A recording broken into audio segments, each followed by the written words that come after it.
Como essa imagem foi parar nesse pano? Ray Rogers e a PPST concluíram seu trabalho no sudário de Turim com mais perguntas que respostas. Por que, se não era uma pintura, como a imagem se formou no tecido? E se o sangue era verdadeiro, de quem era? Como e quando aquele homem morreu? Segundo o Evangelho, 2000 anos atrás, o Império Romano crucificou Jesus de Nazaré. Seu corpo massacrado foi envolvido numa mortalha simples.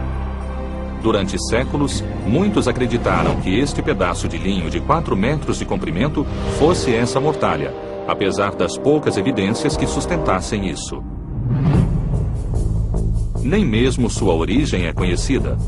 A história do sudário é tão misteriosa quanto a própria imagem.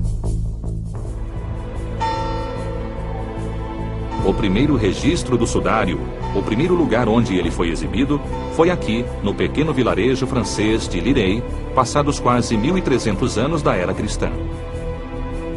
Em 1532, ele foi quase destruído por um incêndio na igreja. Ficou muito manchado pela água. Várias partes ficaram desgastadas pelo toque de mãos humanas sempre que ele era exposto aos fiéis. Freiras da Ordem das Irmãs Clarissas costuraram um forro no sudário no intuito de preservá-lo. Finalmente, em 1578, o sudário foi levado ao seu abrigo final em Turim, na Itália. Nos 4 séculos seguintes, a Igreja Católica periodicamente expôs o sudário aos fiéis que acreditavam estar olhando o rosto do seu Salvador. Mas, para a ciência moderna, sua autenticidade nunca foi uma questão de fé. O que importava eram os fatos. O PPST, primeira equipe de cientistas a atacar o problema, provou que o sudário não era uma pintura ou um relevo tingido. Mas, apesar de todo o seu conhecimento, eles não conseguiram explicar como a desconcertante imagem foi criada. Ainda assim, vários membros do PPST perceberam que a imagem era extraordinariamente consistente com uma crucificação. As manchas de sangue, as marcas do flagelo, parecem todas indicar o corpo de um homem crucificado. Mas isso pode ser provado cientificamente? A crucificação era uma morte horrível, prolongada e dolorosa, reservada para os criminosos e para a escória da sociedade romana. Não se era pregado lá em cima para morrer, pregavam a pessoa para ser crucificada, torturada. A intenção não era de que ele morresse imediatamente. Inclusive, há indícios de que eles ficaram surpresos porque Jesus morreu tão depressa. O patologista forense Dr. Frederick Zugby já investigou muitos locais de crimes horríveis durante sua carreira como legista-chefe do condado de Rockland, em Nova York. Minha especialidade era o mecanismo, modo e causa da morte e o tipo de sofrimento do indivíduo.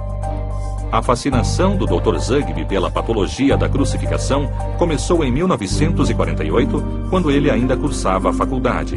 Ele decidiu montar seus próprios experimentos para investigar uma questão fundamental.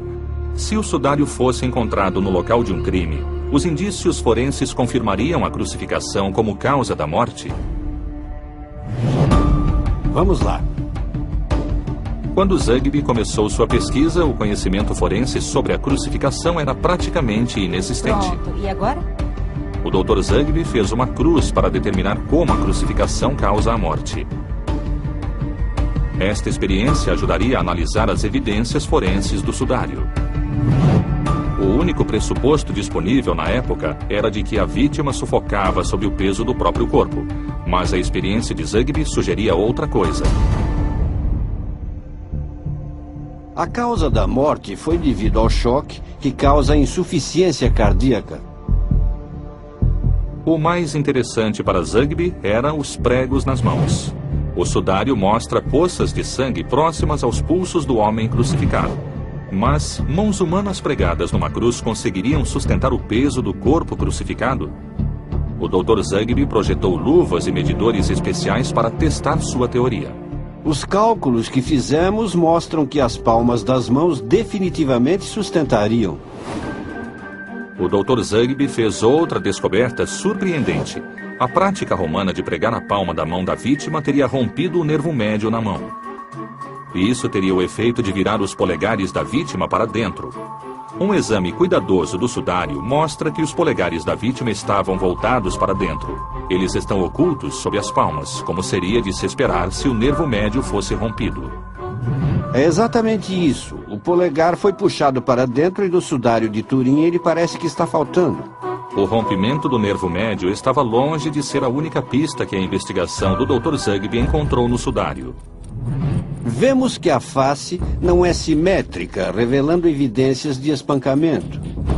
Analisei os ângulos do sangue na região da cabeça, onde foi colocada a coroa de espinhos. Os fluxos de sangue acompanham os pontos de contração dos músculos e têm aparência espiralada. O sangue escorreu também nas costas das mãos, acompanhando a lateral do corpo e se acumulando numa poça. Eu já vi isso em muitos casos de ferimentos nas mãos, trabalhando como legista. A partir dessa riqueza de informações, o Dr. Zugby chegou a uma conclusão assombrosa sobre a imagem no sudário. Do ponto de vista da patologia forense, ela é totalmente consistente com a de um indivíduo crucificado. Não tenho qualquer dúvida. Mas, mesmo que o Dr. Zugby esteja certo, seu trabalho não pode responder à pergunta fundamental que pode ligar o sudário a Jesus de Nazaré. Qual a sua idade? A questão só poderia ser solucionada se o Papa permitisse aos cientistas que cortassem um pedaço do sudário para submetê-lo à datação por carbono 14. Havia uma verdadeira tensão, uma verdadeira controvérsia quanto a submeter o sudário a esses testes científicos. Fazer o teste do carbono 14 significaria destruir parte do sudário, e essa seria uma decisão extremamente difícil para a Igreja. Os resultados fariam as pessoas repensarem tudo o que elas sabiam sobre o sudário de Turim.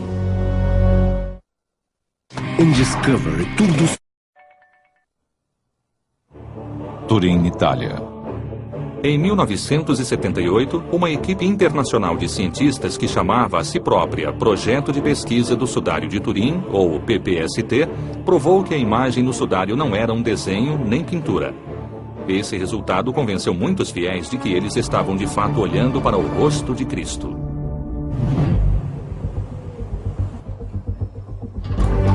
Mas se o sudário foi a mortalha de Jesus, o linho teria que ter 2000 anos.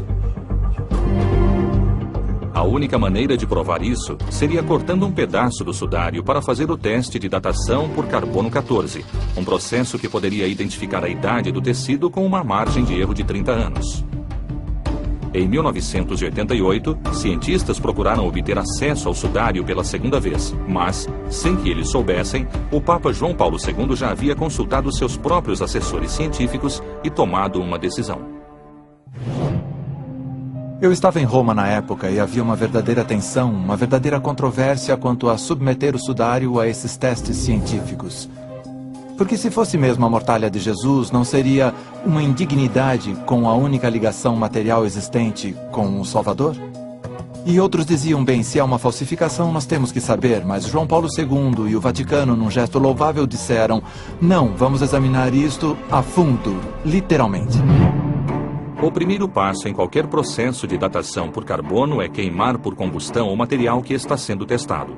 O pedaço do sudário que seria cortado teria de ser destruído. Como essa seria uma atitude bastante controversa, a amostra foi colhida de uma área que já estava bastante danificada. Foi uma escolha convincente. Era uma área do tecido pela qual ninguém iria reclamar. Ninguém criaria caso porque eles não estavam retirando fios das áreas mais preservadas do tecido. O pedaço retirado do canto estragado foi dividido em 4 amostras separadas.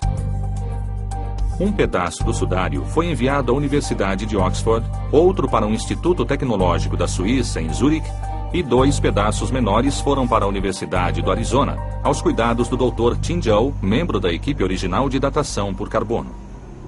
Todas as pessoas, todas as plantas e animais da face da Terra contêm aproximadamente a mesma quantidade de carbono 14 enquanto estão vivos.